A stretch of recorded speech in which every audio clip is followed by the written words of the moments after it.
अब इसको देखो, 3 plus √8 minus √8 minus √7 plus √7 plus √6 minus √6 minus √5 plus √5 plus 2।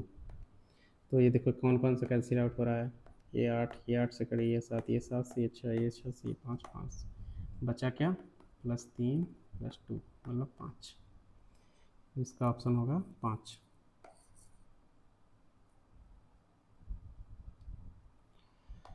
I hope आपको समझ में आया होगा।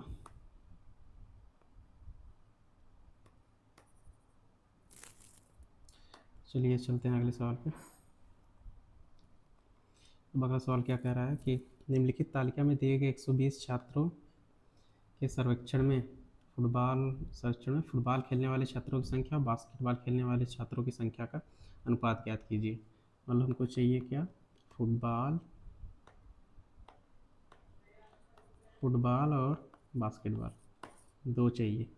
तो देखो दिया क्या क्या है हमको, 120 छात्र हैं, फुटबॉल और बास्केटबॉल दोनों खेल रहे हैं 25 लोग, और फुटबॉल खेल रहे हैं लेकिन बास्केटबॉल नहीं खेल रहे हैं 45 लोग, और बास्केटबॉल खेल रहे हैं लेकिन फुटबॉल नहीं खेल रहे हैं, और मतलब कुछ नहीं खेल रहे हैं 15 लोग। तो इनसे कोई मतलब ही नहीं है हमको। तो फुटबॉल कौन कौन खेल रहा है, ये 25 खेल रहे हैं प्लस ये खेल रहे हैं 45, क्योंकि ये फुटबॉल तो खेल ही रहे हैं, ये बास्केटबॉल नहीं खेल रहे हैं।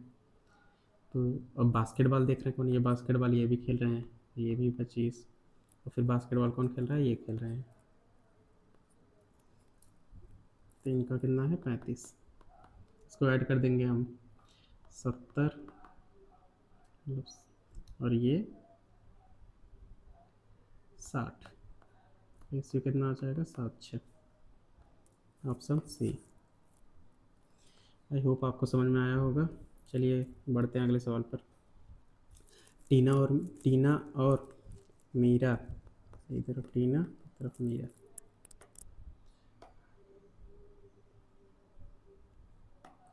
एक तरफ मैंने 1,80,000 के साथ व्यापार प्रारंभ किया। 6 महीने बाद मीरा अतिरिक्त 40,000 निवेश करती है, टीना उसी समय 20,000 निकाल लेती है 1 वर्ष के अंत में। मतलब 1 वर्ष का है और 6 महीने का मतलब उनका टर्म है। तो हम सबको 100 बना ले रहे हैं। ये 100 हो गया, ये 80 हो गया, ये 20 हो गया, और ये 40 हो गया। तो पहले टीना 100 रुपये 6 महीने के लिए, और मीरा जो है 80 रुपये 6 महीने के लिए, और 6 महीना के बाद मीरा जो है वो 40 निवेश करती है, मीरा 40 निवेश करती है। तो 80 और 40 120, फिर 6 महीने के लिए, और उसी समय टीना 20 निकाल लेती है। टीना जो है 80 अब है उसके पास 6 महीने के लिए।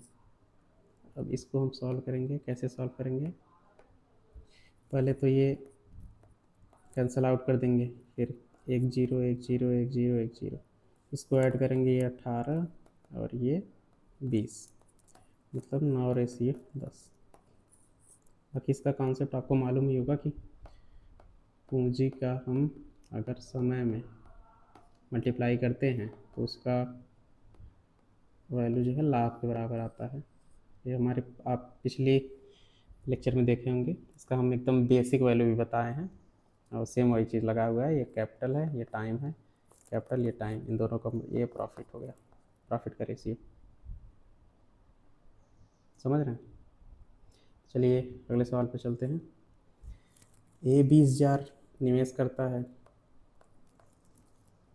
ए 20,000 निवेश करता है, जबकि बी 30,000 निवेश करता है प्रबंधन के लिए। ए को प्रबंधन के लिए अतिरिक्त 20% मिलता है, मतलब अब लाभ 60,000 है। समझ रहे हैं। अगर सिर्फ टोटल लाभ 60,000 रुपये है, पहले इसमें से 20% जो है वो ए ले लेगा, और इसका 80% जो है वो ए बी दोनों में फिर से उनके अनुपात में बटेगा। तो इनका अनुपात क्या है, ये आपका 20,000, ये आपका 30,000। तो ये कैपिटल है, और टाइम इनका 1:1 है क्योंकि 1 साल का है। तो प्रॉफिट जो है वो भी 2:3 हो। तो पहले तो हम ए को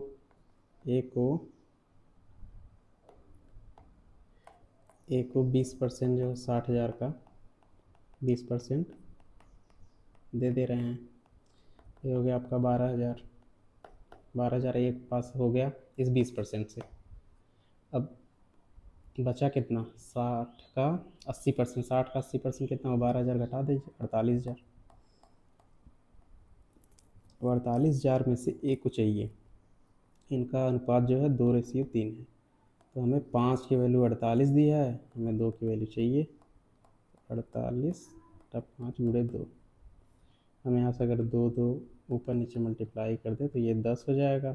एक जीरो से कट गया, 00 4 8 32, यहाँ से 3 4 4 16 3 19, 19,200 एक को इस मतलब इस वाले पैसे में से मिलेगा जो बचा हुआ है। तो इसका अब ए का कितना होगा टोटल प्रॉफिट, पहले तो 12,000 पा रहा था, इसमें से 19,200, 31,200 उसका वैल्यू है जो प्रॉफिट का। आई होप आपको समझ में आया होगा। तो चलिए अगले सवाल पर चलते हैं। एक बल्लेबाज का निश्चित संख्या में पारियों का औसत 44 है। यदि वह अगली पारी में 132 रन बनाता है तो उसका औसत 48 हो जाता है। उसने पहले कितनी पारियां खेली थी। हमको पारी नहीं पता है, मतलब वो कितना मैच खेला। मान ले रहे हैं वो 44 44 44 44 ऐसे करके पारियां खेल रहा था, मतलब इधर खेल रहा था तो ऐसे ऐसे करके खेल रहा था। और उसने लास्ट वाला जो मैच खेला है उसमें 132 स्कोर किया हुआ है ना, 132 स्कोर किया हुआ है। तब इनका जो है एवरेज कितना हो गया, 48 48 48 48 48 और 48। अब मान लो लास्ट वाले में वो कितना बनाया, 132 ना, 132 बनाया है लास्ट में, और उसका एवरेज लिया कितना गया है 48, मतलब 132 में से 48 हम लास्ट में मान ले रहे हैं। 4 और 84 भी बच रहा है। तो जो 84 है वो उनको इन सभी में बांट दिया गया ना, इसमें इसमें इसमें इसमें इसमें। अच्छा बांटा कितना गया है, पहले 44 थे अब 48 हो गए हैं, मतलब 4, हर एक 4 दिया गया है सबको ना, एक एक 4, मतलब इसमें भी 4 ऐड किया गया है, इसमें भी ऐड किया गया है, इसमें भी ऐड किया गया है। तो मतलब 84 को हम 4 ऐड कर रहे हैं हर में, तो कितना 2 1, मतलब यहाँ 21 टर्म रहे होंगे ये पूरे टोटल, इधर से इधर 21 टर्म, जिनको हम प्रत्येक को 4 4 4 4 ऐड करें, तब यहाँ 84 हो गया टोटल यहाँ से यहाँ तक का। और उनके बाद जो बचा वो 48 केवल ये है, क्योंकि 132 था टोटल। समझ रहे हैं, इस फार्मूले से भी कर सकते हैं, बट एक बेसिक है कि आपको ये नॉर्मली समझ में आ जाएगा। आई होप आपको समझ में आया होगा। एक ये सवाल है, देखते हैं इसको। तो इसको हमने पहले से लिखा हुआ है, देखो 13 संख्याओं का औसत 70 है, 13 संख्याओं का औसत 70 है ना, 13 संख्या है। अब 13 संख्या मतलब कि फिर अगली 5 संख्याओं का औसत, मतलब पहली 5 संख्याओं का औसत 60 है, तो ये 5 संख्या है उसका औसत, ये दोनों का सम हो गया ना। और फिर अगली 5 संख्याओं का औसत पिछली 5 से 25% अधिक है, मतलब ये भी 5, मतलब 5 5 10 संख्या हो गई, 10 संख्या का सम ये हो गया 60, ये है उसका 5/4, 5/4। अब क्या है कि यहाँ पे ये हो गया आपका 11वां संख्या, ये हो गया 12वां संख्या, ये हो गया 13वां संख्या। समझ रहे हैं, तो कहा गया है 11वां संख्या 13वीं संख्या से 6 कम, मतलब इससे 6 कम है तो x-6। अब 12वीं संख्या 13वीं संख्या से 4 अधिक है, मतलब इससे ये 4 अधिक है। अब मतलब ये 5 ये 5 ये 3, मतलब 13 संख्या का ऐड करेंगे तो हम इसके बराबर मिल रहा है। समझ रहे हैं, अब इन सबको ऐड कर देते हैं, तो हम इसमें से 5 कॉमन ले ले रहे हैं, तो ये 5 गुणे 5 135 हो जा रहा है। ये 3x-2 = 13 सत्ते 91। तो यहाँ पे अब इसको सॉल्व कर लेते हैं।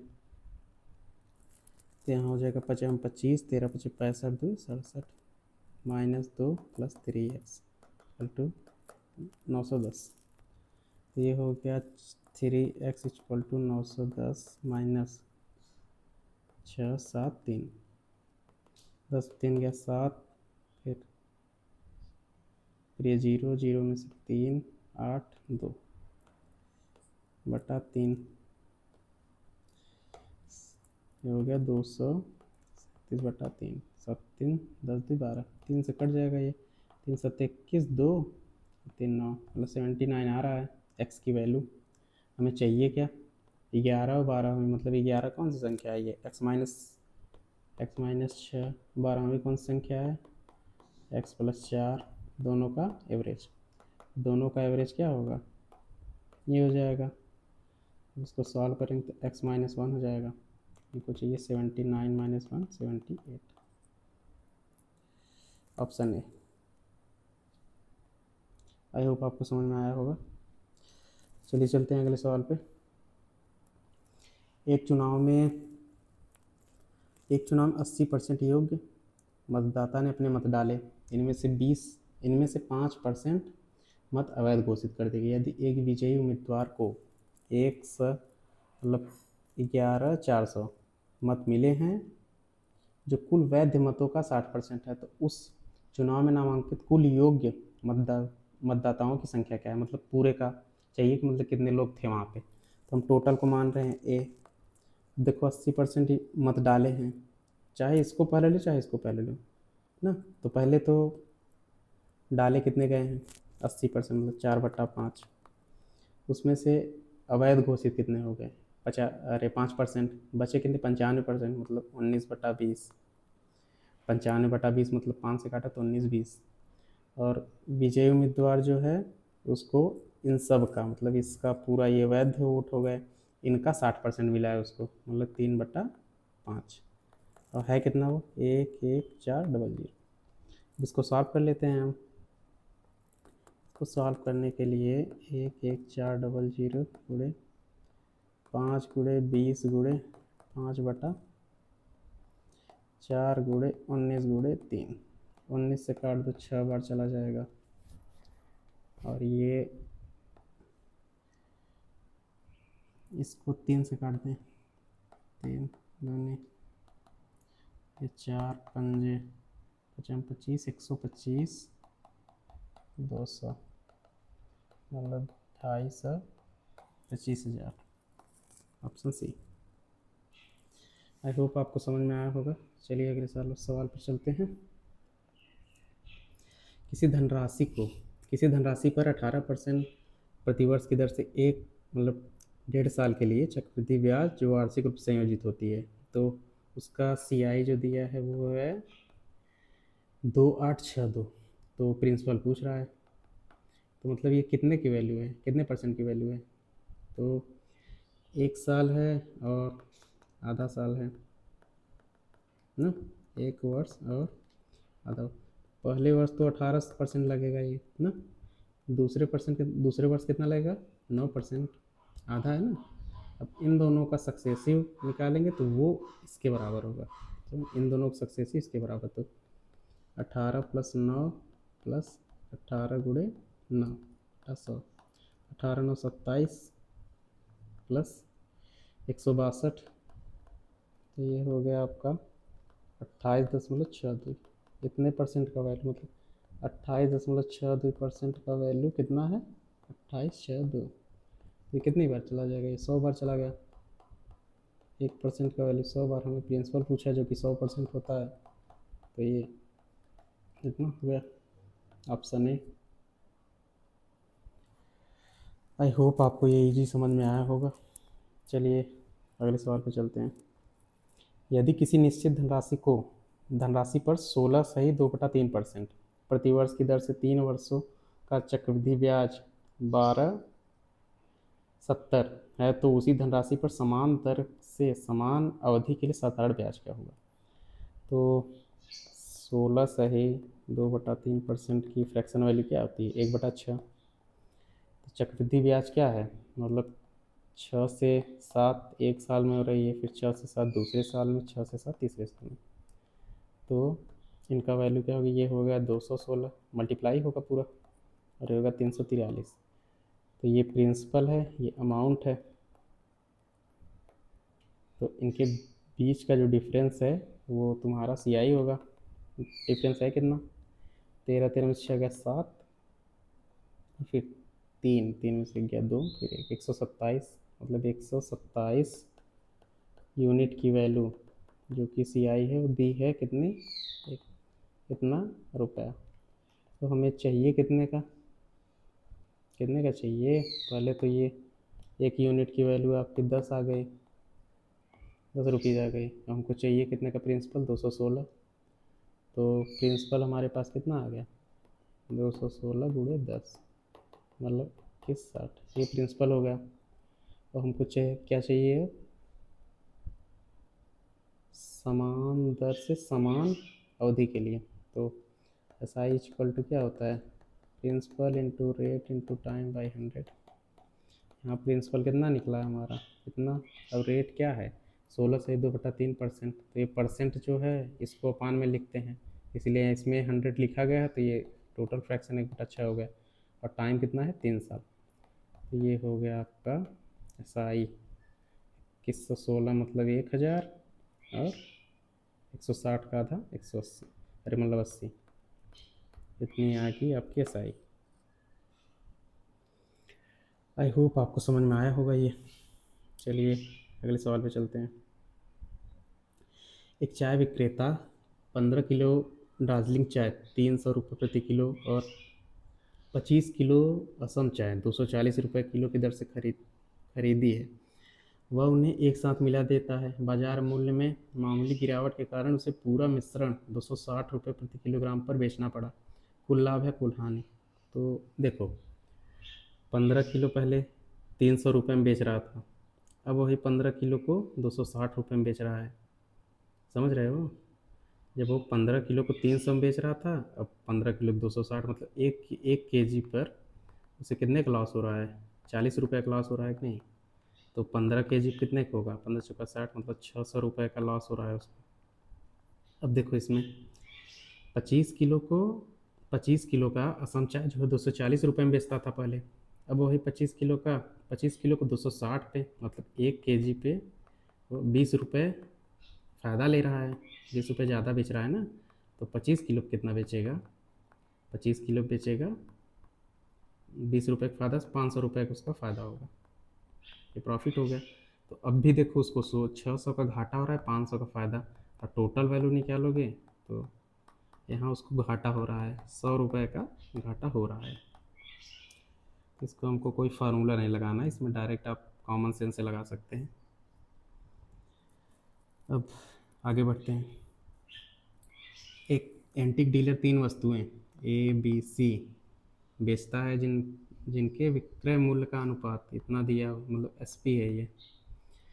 उसे वह उसे वस्तु एक पर 10% की हानि होती है, B पर 50% का लाभ होता है, C पर न तो लाभ ना ही हानि। तो अनुमानित लाभ या हानि उसको बताना है। तो देखो यहाँ से सही CP SP, अगर हम कह रहे हैं किसी चीज़ पे 25% की हानि हो, 25% का लाभ हो रहा है, तो ये 4 है तो ये 5 हो जाता है ना। मैं कह रहा हूँ कि अगर कोई किसी चीज़ को मैं 5 रुपये में बेच रहा हूँ और उस 25% की हानि है, अरे 25% का लाभ है, तो मतलब क्या हुआ कि ये 125% का वैल्यू है ना, तभी तो 100% का निकाल लेंगे हम यहाँ CP। समझ रहे हो। अब सवाल में क्या दिया है वो देखते हैं। CP हमें दिया नहीं है, SP दिया हुआ है। SP कितना दिया हुआ है, 4:5:6, ABC। अब क्या कह रहा है कि उसे वस्तु A पर 10% की हानि हुई, मतलब यहाँ से यहाँ तक उसे 10% की हानि हो गई। मतलब अगर ये 100% थी तो ये 90% रह गई है। मतलब 9 की वैल्यू 4 है तो हमें 10 की वैल्यू चाहिए। समझ रहे हो। तो हमें से 9 की वैल्यू 4 दिया गया है, तो हमें 10 की वैल्यू चाहिए। तो 4/9 गुणे 10 ये वैल्यू है। और बी में क्या कहा है कि वस्तु बी पर 50% का लाभ हो रहा है, मतलब ये अगर 100% था, ये 150% हो गया। मतलब 3 की वैल्यू 5 है तो 2 की वैल्यू कितनी होगी, सीधा सीधा ये मतलब है। तो यहाँ से हम 5 की वैल्यू निकल 5, मतलब 3 की वैल्यू 5 थी, 2 की वैल्यू कितनी होगी। अब ये 6, ना तो इसमें कोई लॉस हो रहा है ना प्रॉफिट हो रहा है, सेम है। तो अब क्या करेंगे, क्योंकि ये इसको हम अगर डिवाइड करने जाएंगे तो ये बहुत ज़्यादा मतलब डेसिमल में चले जाएंगे इनको। तो हम यहाँ करें क्या, यहाँ कर रहे हैं हम 9 से मल्टीप्लाई, क्योंकि नीचे 9 है, हम कर रहे हैं सब में 9 से मल्टीप्लाई।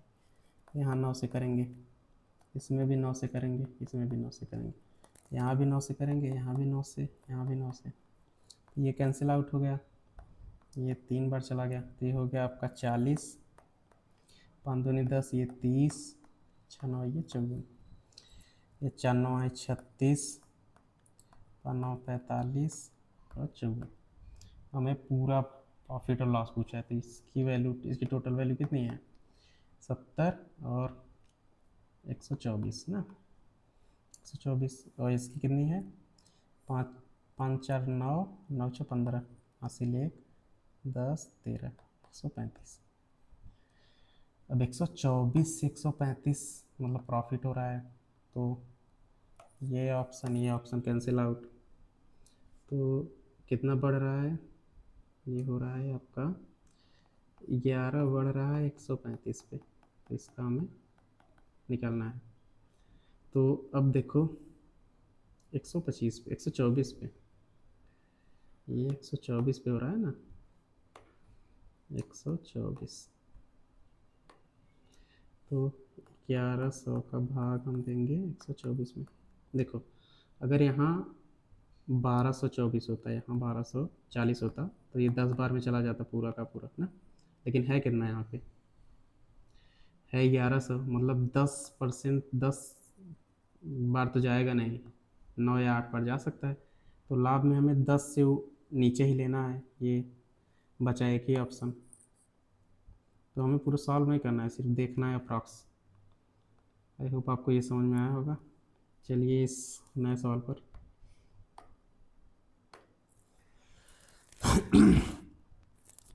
75 लीटर के मिश्रण में दूध और पानी का अनुपात 3:2 है। एक सेकंड।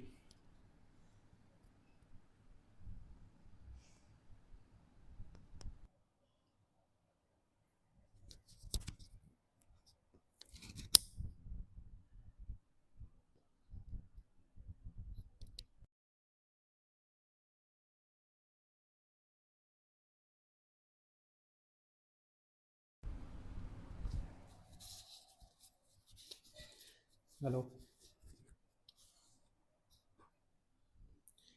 हेलो। चलिए शुरू करते हैं। तो हमें क्या बता रहे हैं कि 75 लीटर मिश्रण है जिसमें दूध और पानी का अनुपात 3:2 है। 3:2 मतलब 5 का वैल्यू हमें 75 दिया है, एक का वैल्यू 15 ना, तो 3 पचे 15, मतलब 15 तियाँ 45 लीटर, और कितना है 30 लीटर। ये है आपका मिल्क, ये है वाटर। अब क्या रहा है कि 15 लीटर निकाल लिया गया, मतलब इन सब में से 15 लीटर निकाल लिया गया। 15 लीटर निकालने का मतलब क्या है, 15 लीटर निकालने का मतलब है जो भी हम निकालेंगे वो भी 3/3, 3:2 के अनुपात में निकलेगा। तो इसमें से भी 3 रेशियो निकलेगा, इसमें से भी 2 रेशियो निकलेगा। तो 15 लीटर मतलब 5 का रेशियो 15 दिया है, तो 3 की वैल्यू 9, 2 की वैल्यू 6, मतलब इसमें से 9 लीटर निकलेगा, इसमें से 6 लीटर निकलेगा, तो बचा कितना, ये हो गया आपका 36 लीटर, और ये आपका हो गया 24 लीटर।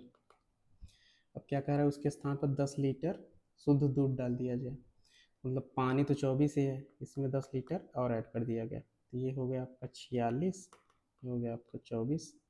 अब इसका अनुपात पूछा है, तो अनुपात निकालने के लिए हमें अब इसको 2 से, ये हो गया 23, ये हो गया 12, ये आपका ऑप्शन बी। आई होप आपको समझ में आया होगा। चलिए चलते हैं अगले क्वेश्चन पर, जिसमें कह रहा है एक थोक व्यापारी फैक्ट्री की आधार लागत सी, मतलब उसकी आधार लागत ₹10 है, 50% अधिक मूल्य पर सीलिंग फैन का एक बैच खरीदता है, 50%। फिर वह खुदरा खुदरा विक्रेता को 20% छूट पर देता है। खुदरा विक्रेता अपनी लागत मूल्य पर 40% मूल्य वृद्धि करता है और ग्राहकों को मुद्रित मूल्य पर 10% की फ्लैट छूट प्रदान करता है, मतलब 10% डिस्काउंट देता है। अंत में उसका वैल्यू जो कितना बचा, ₹18,144। तो फैक्ट्री का मतलब आधार, मतलब सी की वैल्यू आपको बतानी है। सी की वैल्यू क्या है, अगर आप ₹10 में कोई चीज़ ले रहे हैं ना, तो पहले तो उसको 50% बढ़ा रहे हैं, मतलब 3/2 हो गया ना, नीचे 100 ऊपर 150, एक काट देंगे तो आ जाएगा। और फिर क्या कर रहा है, वो खुदरा विक्रेता को 20% छूट दे रहा है, 20% का छूट, 20% छूट मतलब 4/5, 8/10, 80/100 जो आप लिख लें, बाकी सबसे स्लो मतलब लोवेस्ट फॉर्म यही होगा उनका। फिर 40% बढ़ाता है, मतलब 10 का चीज़ 14 में कर रहा है, मतलब 5 का चीज़ 7 में बेच रहा है। फिर ग्राहकों को 10% का छूट भी दे रहा है, फिर 9/10। अब ये टोटल कॉस्ट जो बचा है कितना है, वो लास्ट 144 ये है। तो यहाँ से हमें सी की वैल्यू निकालनी है, तो ये देखिए कैसे निकलेगा,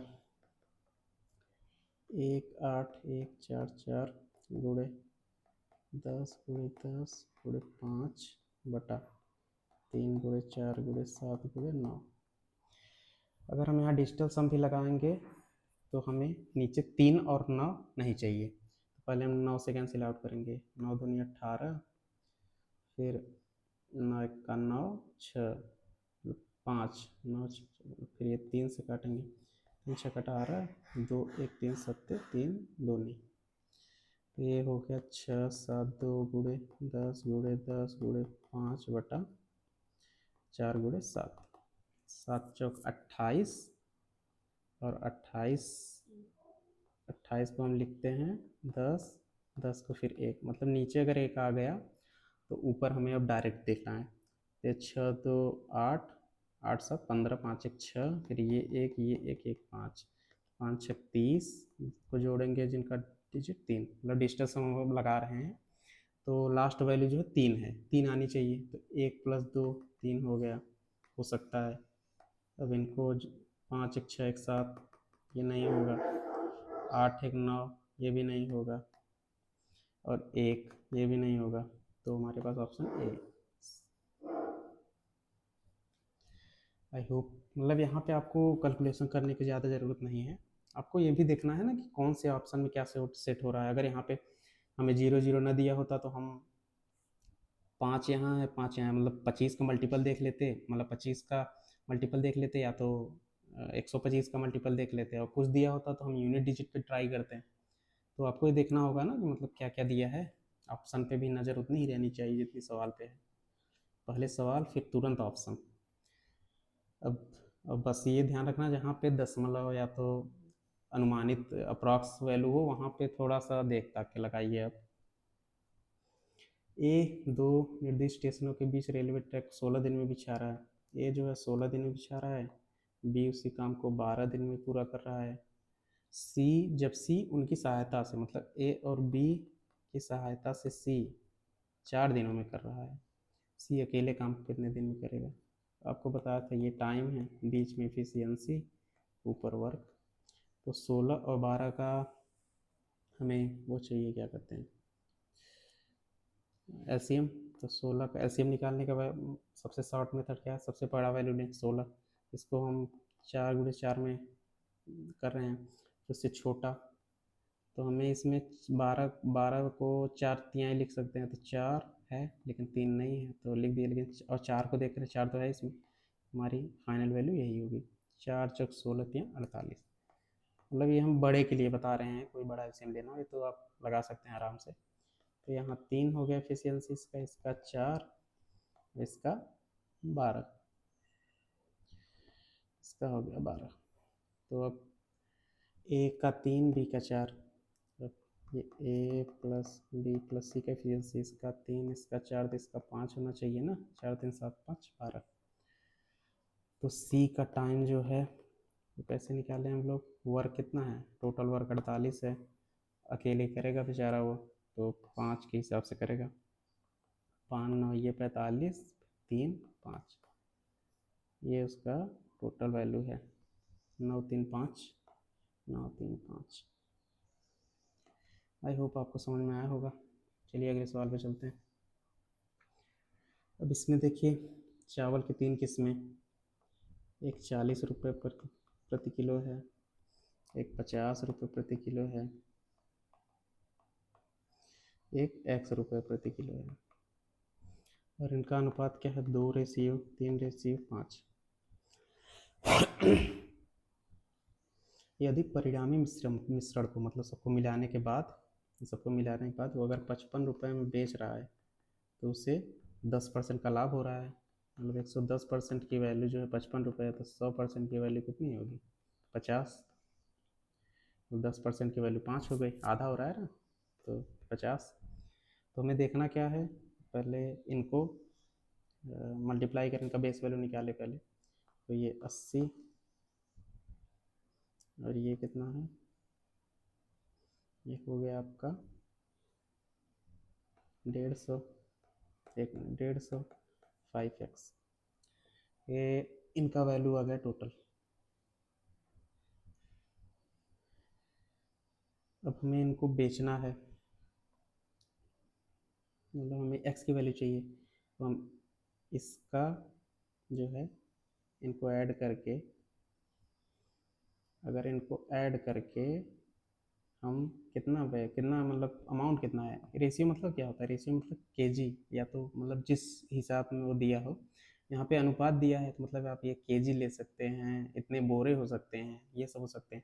ये 2 3 5 हम केजी समझ रहे हैं, तो 2 केजी 3 केजी 5 केजी मतलब 10 केजी को ये कब बता रहा है, तो यहाँ हो कितना गया, और इसको हम 50 रुपये में मतलब एवरेज निकाल ले रहे हैं।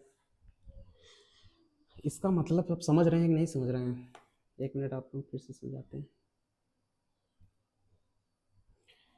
मतलब अगर 110% की वैल्यू 55 रुपये दी है, तो 100% की वैल्यू 50 रुपये हो जाएगी ना, तो बेस वैल्यू आ गई इसकी। अब देखो 40 रुपये किलो केजी है एक ना, चावल है जो वो 2 किलो है, वो 50 रुपये वाली जो है वो 3 किलो है, जो 100 रुपये वाली वो 5 किलो है। अब हमें एक्स का मतलब पैसा मालूम नहीं है, एक्स की वैल्यू, तो ये जो है ये केजी के लगभग है, ये केजी है। अब इन सबको हम एक में मिला ले रहे हैं ना, एक में मिला ले रहे हैं, मतलब इस 2 किलो की, इस 3 किलो की, इस 5 किलो की, सबको एक एक में मिला ले रहे हैं, तो इनका वैल्यू कितना हो गया, इसका 80 हो गया, इसका 150, इसका 5x, और फिर अब इन जो पूरा 10 किलो है, मतलब ये 2 किलो था, अगर यहाँ 2 किलो है, इसमें इसमें 3 किलो है, इसमें 4 किलो 5 किलो, 2 3 5, इसको हम एक बड़े बर्तन में ले लिए, इसमें इन सबको हम जो ये है इनको सबको एक में डाल दिए। अब इसको हम 50 रुपये प्रति किलो के हिसाब से बेच रहे हैं, और केजी 10 केजी है, यहाँ अलग अलग था, यहाँ टोटल हो जाएगा, कहने का मतलब ये है। आई होप आपको समझ में आ रहा होगा। अब इसके आगे हम लिखेंगे ये 50 केजी में बेच रहे थे इसको, अमाउंट कितना था 10, यहाँ से हम निकाल लेंगे।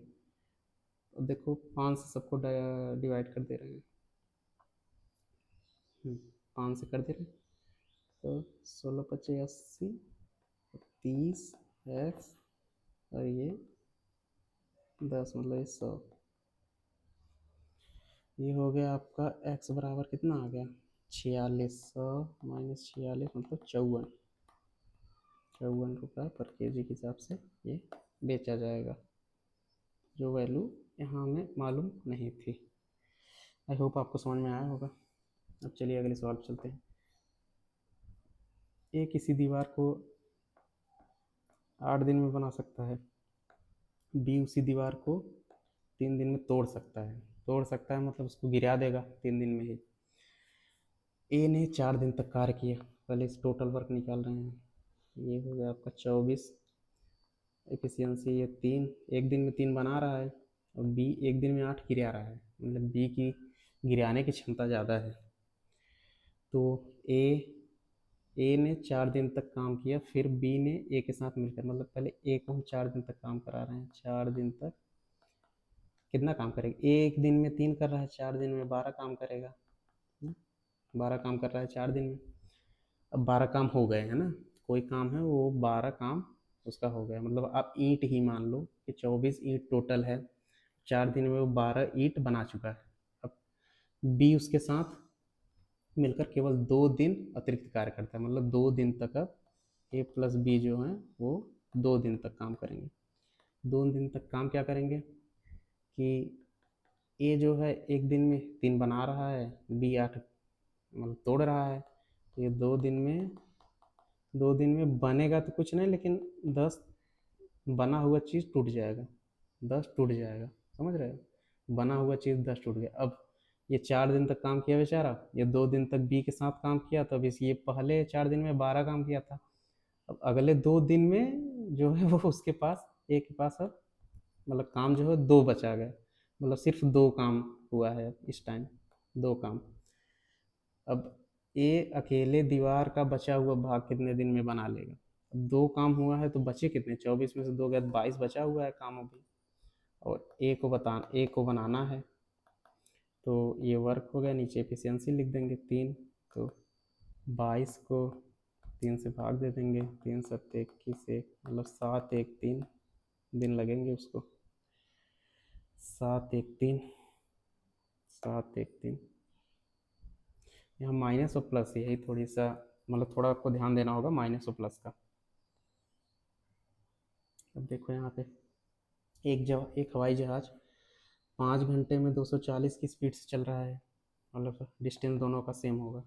उसी दूरी का मतलब ये जो इसमें डिस्टेंस कवर किया वही डिस्टेंस इसमें भी कवर करेगा। 1 घंटे में तय करने के लिए उसे कितनी चाल से उड़ना, मतलब उसकी स्पीड, एक डिस्टेंस है ये ना, अगर टाइम उसको 5 आवर लग रहे हैं तो स्पीड उसकी 240 है ना। अब उसको टाइम जो है 1 आवर लग रहा है, स्पीड उसकी कितनी है यही पूछा जा रहा है। अब जाहिर सी बात है कि 5 घंटे में वो आराम आराम से चलेगा, अब उसको एक ही घंटे में वहाँ तक पहुँचना है तो स्पीड तो अपना बहुत ज़्यादा करना पड़ेगा। करना कैसे पड़ेगा? आपको पता है कि टाइम का रेशियो 5 और 1 दिया हुआ है। अब स्पीड जो है टाइम के रेशियो का अपोजिट होता है, तो ये 1:5 हो जाएगा ना, समझ रहे हैं? और 1 की स्पीड 240 दी हुई है, और 5 की स्पीड 240 गुणे 5 मतलब 1200।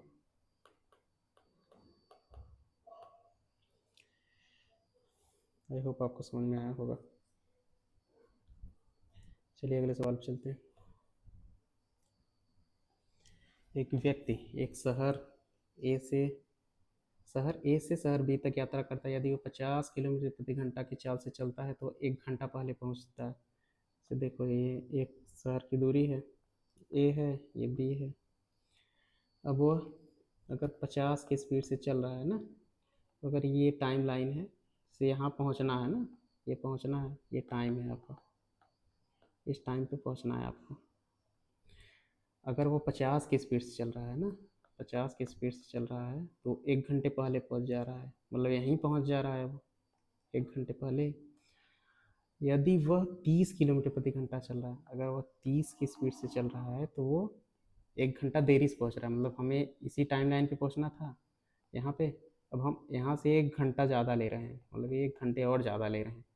तो ए और बी के शहर के बीच की दूरी, तो देखो स्पीड हमें दिया हुआ है 50 और 30 का, हम जानते हैं टाइम का जो रेशियो होता है वो स्पीड का रेशियो को उल्टा होता है, तो ये 3 5 हो जाएगा। दोनों का डिफरेंस जो दिया है वो क्या है जान रहे हो? यहाँ से लेके यहाँ तक का टाइम, यहाँ से यहाँ तक का टाइम कितना है? 1 घंटे पहले हो जा रहा है, 1 घंटे बाद, मतलब 2 घंटे का डिफरेंस आ रहा है दोनों में। तो इस 2 की वैल्यू 2 आवर, ये 3 की वैल्यू 3 आवर, 5 की वैल्यू 5 आवर। अब आप चाहे जिससे डिस्टेंस निकाल सकते हैं, डिस्टेंस सेम ही निकलेगा, distance equal to speed into time होता है। अब इससे निकाल रहे हैं तो ये 50 के स्पीड से 3 घंटे में चल रहा है, तो ये 150 आ रहा है। अगर इससे निकाल रहे हैं तो ये 30 की स्पीड से 5 घंटे में चल रहा है, ये भी 150 किलोमीटर। समझ रहे हैं? तो ऑप्शन क्या है? ए। अब आइए, एक वलय के आकार की धातु की सीट की बाह और आंतरिक त्रिज्याएं, मतलब रेडियस 10 अच्छा है। वलय का क्षेत्रफल पूरे वृत्त के क्षेत्रफल का कितना प्रतिशत है?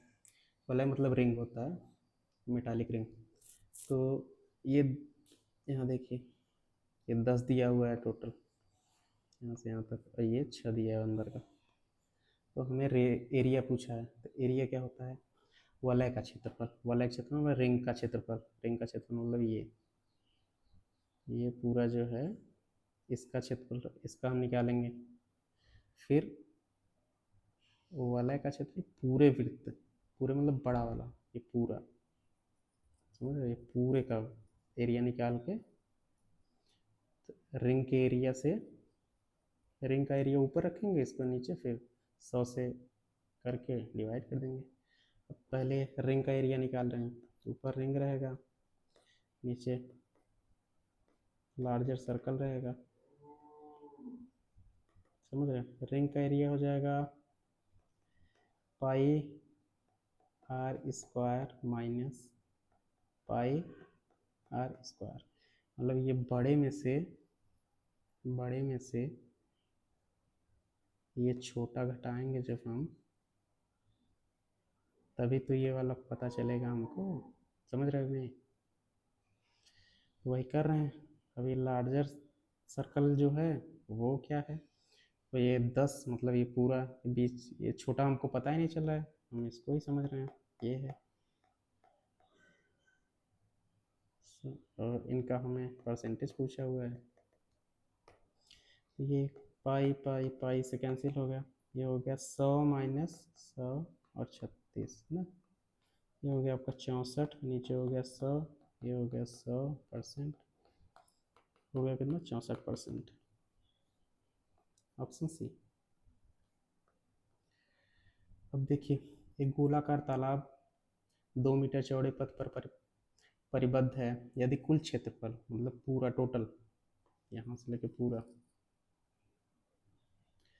टोटल क्षेत्रफल जो 616 है, तो तालाब का क्षेत्रफल, तालाब मतलब जो अंदर का है, ये पूरा बस तालाब है, कितना, जितना मैं कर रहा हूँ ना, ये पूरा तालाब है, इतना दिया। तो मीटर तालाब की त्रिज्या क्या है? हमसे क्या पूछा है? हमसे इसका रेडियस पूछा है, ये यहाँ से लेकर यहाँ तक की रेडियस, ये डिस्टेंस पूछा हुआ है। तो हमें इस पाथ से कोई मतलब ही नहीं है, जब हमें इसका एरिया दिया हुआ है, इसका इतने का, और इसकी एक रेडियस पूछ रहा है, तो हमें क्या मतलब? समझ रहे हो? हमसे क्या मतलब? अगर इसका ये दिया हुआ है और ये पूछ रहा है, तो हमें इससे क्या मतलब? इससे कोई मतलब है नहीं, ये तो आपको गुमराह करने के लिए दिया गया है। जो गुमराह हो गए सो परीक्षा में हो गए। तो इसका एरिया होता है पाई आर स्क्वायर। एरिया कितना है? 452.16। और पाई की वैल्यू यहाँ कहाँ है कि यही लीजिए, 22/7 लेंगे तो थोड़ी वैल्यू डिफ्लेक्ट कर जाएगी आपकी, तो मेरे हिसाब से यही लेंगे। और आर स्क्वायर, देखो इस वैल्यू को सॉल्व करने में आपकी नानी तो याद आ ही जाएंगी। 452.16 ये इससे उड़ गया, बचा कितना? 4 5 2 1 6 3 1 4। अब हम लगाएंगे यहाँ क्या? यहाँ लगाएंगे डिजिटल सम, क्योंकि सबका ऑप्शन अलग अलग है। देखिए कितना डिजिटल सम, देखो कितना कारगर है। 5 4 9, 9 लिखो चाहे 0 लिखो, दोनों बात एक ही है। 5 6 3 9, तो 9 अगर ऊपर आ गया, समझ रहे हो? 9 अगर ऊपर आ गया, नीचे 4 3 7 1 8, 8 आएगा। नीचे हम एक बनाना रहता है, अगर ऊपर 9 आ गया तो नीचे कुछ भी रहे वो 9 ऊपर रहेगा ही रहेगा, लास्ट में वो उसका डिजिट का सम 9 आएगा। देखो कैसे आ रहा है। अब यहाँ हम 9 लिख दें, चाहे इसको नीचे एक बनाकर लिखें। एक बनाने के लिए क्या होगा कि ये डिजिट का सम जो है एक आना चाहिए, तो 8 आ रहा है, अगर इसमें 8 का मल्टीप्लाई कर दें ये 8 9 72 हो गया, 8 64 हो गया, मतलब 6 4 को जोड़ देंगे 10 आएगा, 10 को फिर जोड़ रहे हैं 1 हो जा रहा है, ये 7 2 9। कह रहे हैं ना 9 जब आ गया 9 तो 9 ही आएगा। अब हमें देखना कौन से डिजिट का 9 आ रहा है, और 9 क्या है ये 9 आ क्या रहा है, स्क्वायर करने पर आ रहा है, समझ रहे हो, स्क्वायर करने पे, सिंगल डिजिट नहीं है। तो ये रेडियस है, हम पहले इसका स्क्वायर करेंगे, 100 121 144 169। अब इसका डिजिट का सम देखेंगे, ये 1 आ रहा है, ये नहीं होगा, ये हो गया 2 3 4, ये भी नहीं होगा, ये 4 4 8 1 9, ये हो सकता है 9, और फिर 4 1 7, ये नहीं होगा, तो हमारे पास ऑप्शन सी। वरना ये कैलकुलेशन करने में ना आपको एग्जाम में आपकी हालत ख़राब हो जाएगी, क्योंकि यहाँ हमने देखा आप तुरंत अपना मतलब ऑप्शन देख रहे हैं कि इनका सबका डिजिटल सम सेम ही होगा, इतना पास पास वैल्यू है तो सेम तो होगा ही, तो इस हिसाब से आपको ऐसे करना है। आगे बढ़ते हैं। दो गोलाकार फूलों की क्यारियों की परिधियाँ का अनुपात जो है 3:5 दिया हुआ है। यदि छोटी फूलों की क्यारी की त्रिज्या 9 मीटर है तो बड़ी फूलों की क्यारी की त्रिज्या क्या है, मतलब इनका सरकमफ्रेंस ये 9 दिया है ना, और ये 5 दिया है। अगर इसको निकालोगे तुम तो ये 2πr होगा, ये 2πr, तो यहाँ से ये 2π और 2π कैंसिल हो जाता है, तो ये छोटी आर का मतलब मल्टीप्लिकेशन है, ये बड़ी आर का, तो छोटी आर को हम 3 से मल्टीप्लाई कर रहे हैं तब ये 9 हो रहा है, बड़ी आर को भी हम 5 से मल्टीप्लाई करेंगे तो कितना होगा, मतलब इसको हम कितने से मल्टीप्लाई कर रहे हैं 3 से, इसको भी हम 3 से अगर मल्टीप्लाई कर दें तो हमें ये बड़ी वाली नहीं मालूम चल जाएगी, 3 × 5 = 15 मीटर, ऑप्शन ए। आइए चलते हैं अगले सवाल पे। कोऑर्डिनेट ज्योमेट्री, मतलब ये एक्स वाई कोऑर्डिनेट दिया है, से होकर जाने वाली स्लोप जिसका वैल्यू -1 है वाली रेखा का समीकरण, मतलब इक्वेशन देखो, y = mx + c, एक इक्वेशन के एक मतलब एक इक्वेशन ये होता है, और एक होता है y - y1 फिर m x - x1, जिसमें 2 पॉइंट्स दिए हों, एक स्लोप दिया हो। अब देखो इसी की वैल्यू लिख दी जाती है कहीं कहीं तो कंफ्यूज हो जाते हैं, अलग फार्मूला नहीं है ये, y - y1 ये y2 - y1 अपान x2 - x1 फिर x - x1, ये मेन वैल्यू ये है, समझ रहे हैं। तो हमें इसमें ये नहीं यूज होगा, ये भी नहीं यूज होगा, ये यूज होगा, हम इसका यूज कर रहे हैं, जिसमें से हमको दिया y - y1 = m फिर x - x1, तो y को y लिखेंगे, अब यहाँ ये x1 y1, y1 की जगह 3, m की जगह -1, x1 की जगह 0, इसको हम, तो ये y - 3 = -x, तो y = -x + 3, y = -x + 3, option A, समझ रहे हैं। बाकी ये फार्मूला क्या है समझ रहे हैं, ये जो आया है ये भी इसी से आया है, जो m की वैल्यू होती है, m की वैल्यू क्या होती है, y2 - y1 अपान x2 - x1, तो यहाँ हम जो ये y2 x2 है इसको हम y अपान x लिखते हैं, और ये y1 है उसको y1, x1 को x1 और m, समझ रहे हैं, समझ रहे हो तो इसको क्रॉस मल्टीप्लाई कर देंगे, तो ये हो जाएगा m x - x1 ये y - y1 आ गया ना, ये वाला यही है ना, देख लो, और यहाँ m की वैल्यू ये लिखी गई है सेम, और ये क्या है, ये भी स्लोप बराबर स्लोप है, वो देख लो कैसे, इसको नीचे भेज दो, एक्स माइनस एक्स वन, तो ये भी तो Y two minus Y one, X two minus X one, ये भी एम है, ये भी एम है। मतलब स्लोप के स्लोप को बराबर कर दो, बाकी कोऑर्डिनेट अपना देख लो, तो सब सेम है, कुछ चेंज नहीं है। बाकी समझाने के लिए बस, वो याद करने के लिए काफ़ी इक्वेशन हो जा रहे हैं, है एक ही। अब देखो इसका क्या वैल्यू है। देखो यहाँ पे हमें x plus one by x की वैल्यू दी है 5, और x square plus one by x square की दी होती, मतलब पूछा गया है यहाँ पे। तो हम अगर देखो यहाँ पे इसका फार्मूला क्या होता है, x plus one by x की वैल्यू अगर k दी हुई है, x square plus one by x square की वैल्यू जो है के स्क्वायर माइनस टू होता है। और अगर यहीं पे x minus one by x की वैल्यू k दी है, तो x square plus one by x square की वैल्यू के स्क्वायर प्लस टू। मतलब यहाँ अगर ये माइनस है तो यहाँ ये प्लस रहेगा, ये प्लस है तो ये माइनस रहेगा। यहाँ से आप याद कर सकते हैं, समझ रहे हैं।